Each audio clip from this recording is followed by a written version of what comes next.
Hi there, and a very warm welcome to this week's edition of the Weekly Review. I'm Patrick Falk. Coming up on tonight's show, the demo dividends. What do declining protest numbers mean? What now for ride-sharing apps after Uber arrests? And political decision made in Britain, but so what can it learn from competitive winner Hong Kong? And joining us on the show today is Tom Grundy, Editor-in-Chief of Hong Kong Free Press. Thank you very much for being here, and looking forward to hearing your views in a moment's time. Thanks for having me. All right, so first up today, the demo dividend. What is the future for memories in Hong Kong of the Tiananmen Square crackdown after the annual candlelit vigil drew the smallest crowd in almost a decade? Victoria Park, Hong Kong. Thousands of candles lit by pro-democracy campaigners, but one recurring feeling. Why are there fewer people here than before? And where do protests against the 1989 Tiananmen Square crackdown go from here? Organisers put the figure at the event, which honours hundreds killed when the Chinese military crushed democracy protests in Beijing, at 110,000. It's the smallest number since 2008. Police say there were just 18,000. The protest leaders say the Chinese mainland government responsible for the clampdown 28 years ago is the same one students are opposing today. Both Beijing and the protesters may be a generation on, but the dynamic is the same. It's not just commemoration. It is a protest. It is anger against this regime that not just suppressed in '89, but also suppressed today. So it had every relevance to what is happening now in Hong Kong. But this message appears to be increasingly lost on students today in Hong Kong. They say their mission is large enough without having to change China. Their focus, greater democracy in this city. Their energies going 100% towards that goal. Disregard for this dark chapter in Chinese history is apparent elsewhere also. At another demonstration marking the Tiananmen crackdown in May, just 1,000 people attended. That was the second lowest figure since those marches started. The question, what is the dividend of this decline in demonstrations? All right, well, Tom, some debate about what the actual numbers were, but I think it's safe to say that they were considerably lower than in years gone by. Why is this happening, do you think? Well, obviously, young people, I think, disagree with this notion which the organisers have of spreading democracy in China, and I think a lot of people in China are not so interested either. But it's very sad to see, because I suppose Beijing is the one that benefits when there is infighting or people are opposing or boycotting the vigil. I mean, you've got lots of these competing events now, but I would hope that people would still respect that some folks want to go to the vigil, not perhaps go to forums or rowdy protests, because it's a very solemn occasion and it's something that you're not going to see anywhere else in Greater China. I understand some young people saying, what's the point? But the very fact that it gets, just such incredible international media coverage is the one thing I'm sure that drives Beijing insane, because they want people to forget about it. So for that reason alone, I think that we have to have a bit of respect for this beautifully organised event in Hong Kong every year. Oh, all right. At the same time, though, there's this argument, and I want to ask you what you think of it exactly about, a more immediate problems that Hong Kong faces. Is there, in reality, more important stuff that people in Hong Kong should be worried about besides, democracy in China?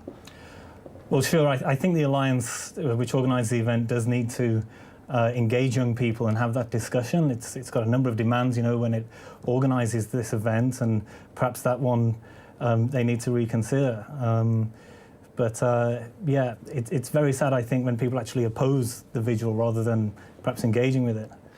There is a political message in that by the young people that are actively choosing not to take part. But, what about this sort of sign of resignation? Because nothing really has changed in terms of democratic reform over the last 28 years in China. What if nothing's changed, in reality, why bother? Because there's nothing anyone can do. Well, June 4th, I think when it's organised, it's a solemn funeral. It's so we can remember and ensure that we don't forget, as Beijing would prefer. But it's true to say that these other barometers that we tend to have for, how Hong Kong feels about China, or one country, two systems, like July 1st, the numbers have been fluctuating and going down, as I think there's been somewhat of an awakening and a rejection of these sort of cookie-cutter style protests, when you march from Victoria Park over to government headquarters. And after Occupy, there's new ways and different methods of protest that people are trying. But I've been going for 10 years myself, and more recently as a reporter, and I do think that the vigil is very special within Greater China, and that is one thing that I would like to see continue. All right. Well, there certainly is an element of protest fatigue in Hong Kong, and things do need to change to some extent. Anyway, we're moving on to our next story now, and to tech and the economy. What now for ride-sharing apps in Hong Kong after police apprehend more drivers from Uber? Now, finding a taxi can be one of Hong Kong's great challenges, but the industry is now facing a challenge of its own: how to accommodate tech-based competition as the city strives to be a tech hub.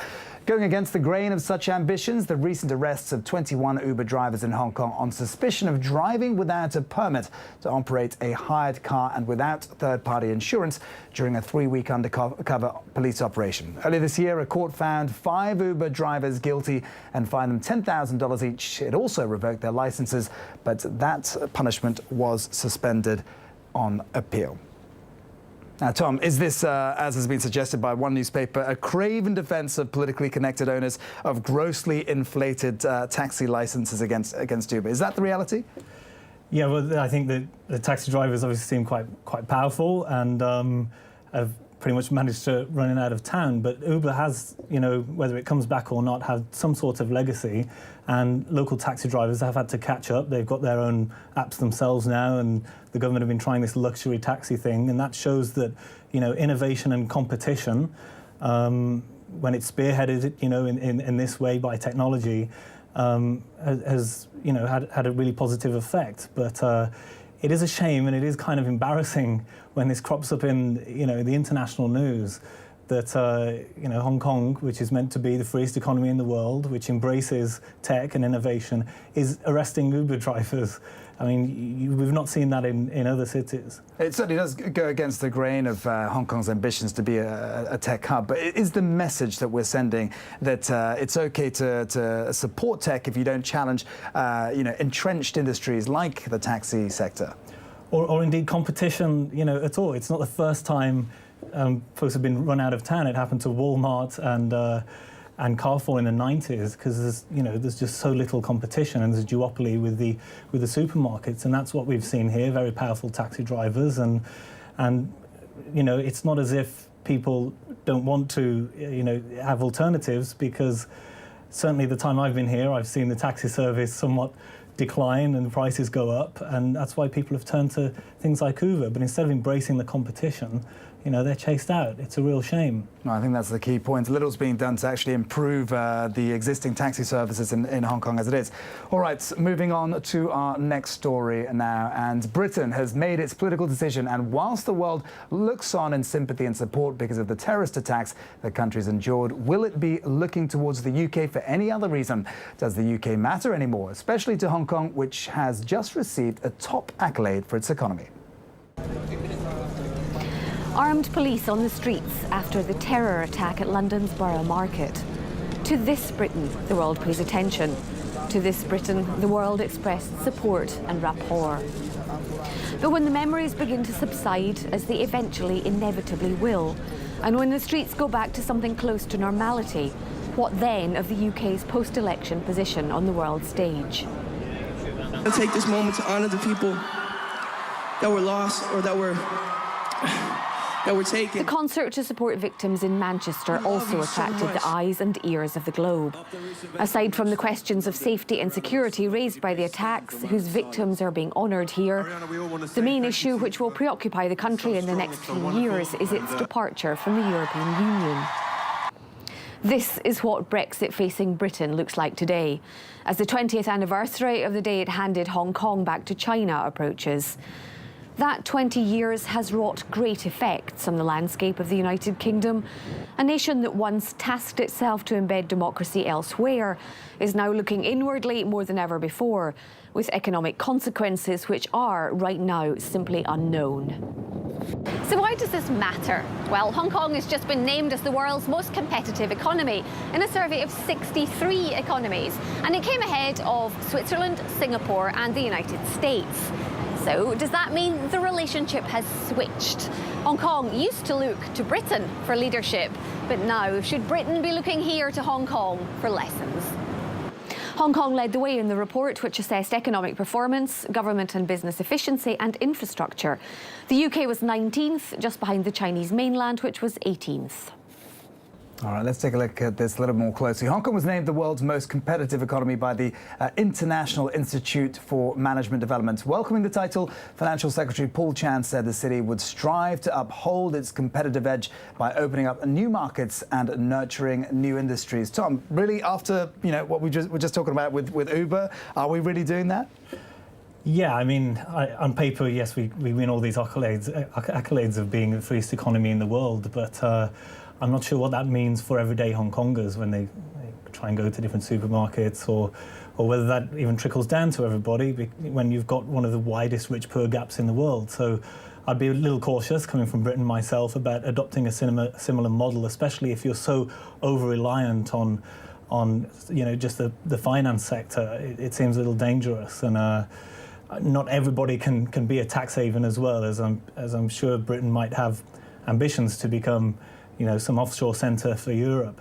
All right, surely there are lessons that Britain can learn from a sort of competitive environment like Hong Kong, though, and it is going to become somewhat isolated, many people believe, as it moves forward. And what about the impact of this survey politically? Is there a message here to China as well, that Hong Kong's perhaps best left alone?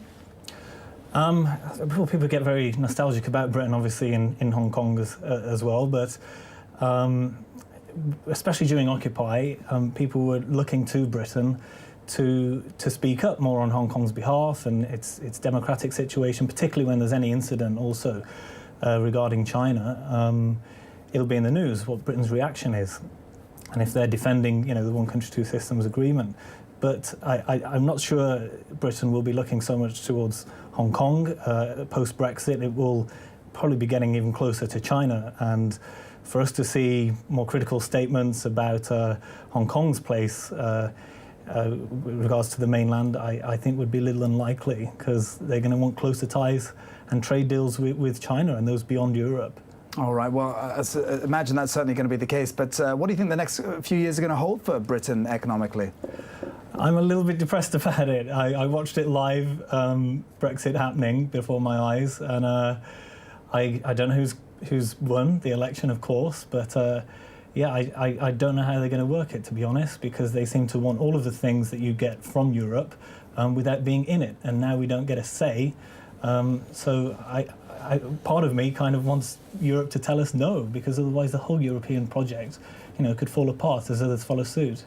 All right, well, it is time for a break. We are going to go away, but we'll get your views on our next stories a little bit later on, Tom. Do stay with us. There's plenty more to come on the show. Freewheeling commerce in South Korea. Don't go away.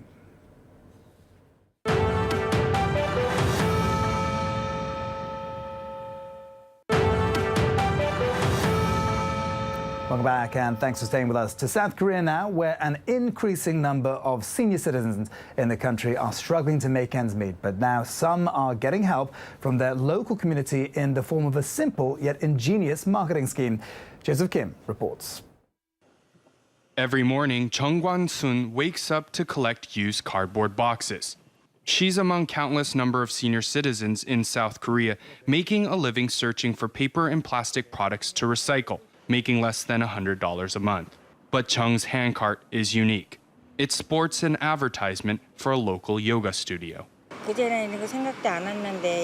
had never considered advertising before, but now my life is a little better. More than anything, things are more comfortable and my cart is easier to carry. For the advertisement, Chung earns an additional $30 a month. And for the business, it's a cheap way to get more exposure. 저희가 이 광고를 시작한 이후에 Since we started advertising, we've also received a lot of inquiries from other businesses about wanting to advertise. We also tally the numbers of phone calls we receive monthly, and that's risen by 30%. Revenues have increased 10 to 20%.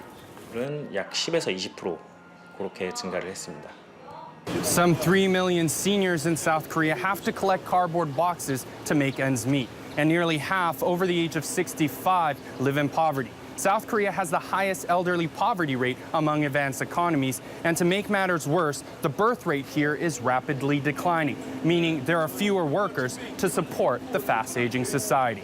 To address this social problem, students at Seoul National University came up with a clever marketing scheme to use the carts, turning a once-campus project into a full-time venture. And the company also builds new handcarts using lighter and reflective materials. We're currently trying to quantitatively expand the numbers of advertisers to include local governments and large corporations. We also want to provide seniors with social support in addition to financial support, because many are lonely and feel their safety is at risk. As South Korea braces for the retiring baby boomer generation, calls for greater social welfare programs are growing. In the meantime, people like Chung get by one box at a time. Joseph Kim, ViuTV News, Seoul. Oh, we've got plenty of old people here that are collecting cardboard boxes and whatnot, different sort of carts. But why do you think this happens in South Korea and not in Hong Kong?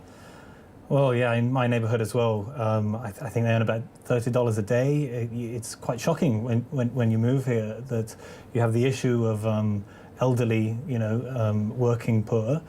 And of course, the very back-breaking work they seem to be doing. I'm not sure why it's happening in South Korea, not here, but I find it a little awkward to be advertising on these kinds of carts. In one sense, if companies want to help out, I think there's more direct ways of doing that if they're being altruistic. Otherwise, I'm not sure how many brands would want to associate themselves with something that really is a societal big problem that we should be looking at solving rather than sponsoring.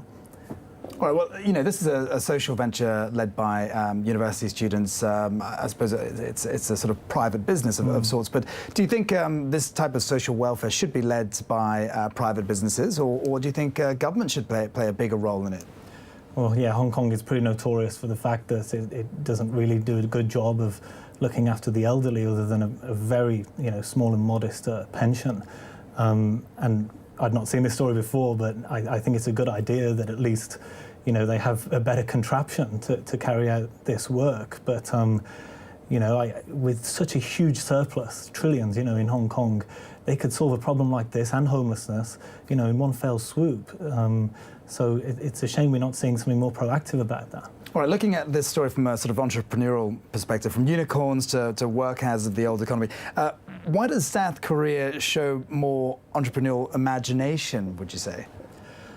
Maybe this comes back to Hong Kong being, is it a tech hub, and throwing money at the issue and trying to make it a more creative and innovative place. I think in both cases it comes down to the education system. For years I was a teacher here, and I saw firsthand that creativity, dynamism and critical thinking and not particularly instilled through this exam-based system we have in Hong Kong. So I think if we invest a little earlier, then we might see later on more creativity and ideas and tech startups happen more organically in Hong Kong. So long as those tech startups are allowed to thrive in Hong Kong, of course. Anyway, moving on to our next story. From Seoul to Tokyo, Japan has a vibrant food scene and is also a modern metropolis with all the latest in technological advances. But what if you combined food and technology? Haruka Nuga takes a closer look at a new, unique dining experience the city has to offer. Chirping birds, blooming flowers, and intricate Japanese dishes. They're all part of a multi-sensory dining experience made to engage all 5 senses. Sagaya is a steak restaurant in the high-end district of Ginza, and it's collaborated with art collective company Team Lab. Together, they allow customers to eat with their eyes using sensors, projection mapping, and sound technologies. It's an experience on many levels, for sure. We've been playing with our foods, almost. It's a grown-up version of that, I would say. There are a lot of surprises so far, and I'm realizing that it's helping me focus on a lot of different senses. So I'm trying to eat this meal without forgetting what it tastes like. Thanks to artificial intelligence, no two dining experiences are the same. Depending on the movement and number of plates and customers, the projected surroundings react in different ways. When dishes are placed on the table, the artwork within each dish unfolds and connects to its surrounding area. What we want to do is even audience and the food and everything, there is no boundaries. And it's no boundary, it means you're going to be one part of the beauties. Is very positive feelings, and that's more what we want to explain. This exclusive immersive space only accepts up to 8 customers a day, costing 30,000 yen or close to $300 per person. I wanted food cuisine that would bring out the essence of Japan, so I wouldn't call it fusion. I think I'd like to continue offering our original course menu. The installation is set to be permanent, with plans to change the menu and projection mapping scenery every month, evolving accordingly to the seasons. In a bustling city like Tokyo, it might be easy to lose touch with Mother Nature. But interactive restaurants like Sagaya are giving customers a new digital way of seeing and tasting Japan. Haruka Nuga, ViuTV6, Tokyo. Well, I must say it was an absolutely stunning setting and looked like quite a sort of amazing experience. But you know, I dare say in Hong Kong that we have our own sort of sensual dining experiences in Dai Pai Dongs, where you get to absorb all the atmosphere and so on and so forth. Last question for you before we go, Tom. What's your most amazing sensual dining experience been in Hong Kong? I know this is illegal in Hong Kong, but I'm not a foodie. I really don't understand what's going on in Japan just there, but it reminds me of the cinemas where you get this kind of 4D experience. I don't know if you're going to splash you with water if you order fish or something, but I'm very happy having my beans on toast. I eat to live, I don't live to eat. That is certainly unusual living in a place like Hong Kong. Anyway, Tom, thank you very much indeed for joining us today. It's been great having you on the show, and we hope to have you back again sometime soon. Cheers. All right, that's it for this edition of the Weekly Review. Do tune in next week and have a great week ahead in the meantime. Bye-bye for now.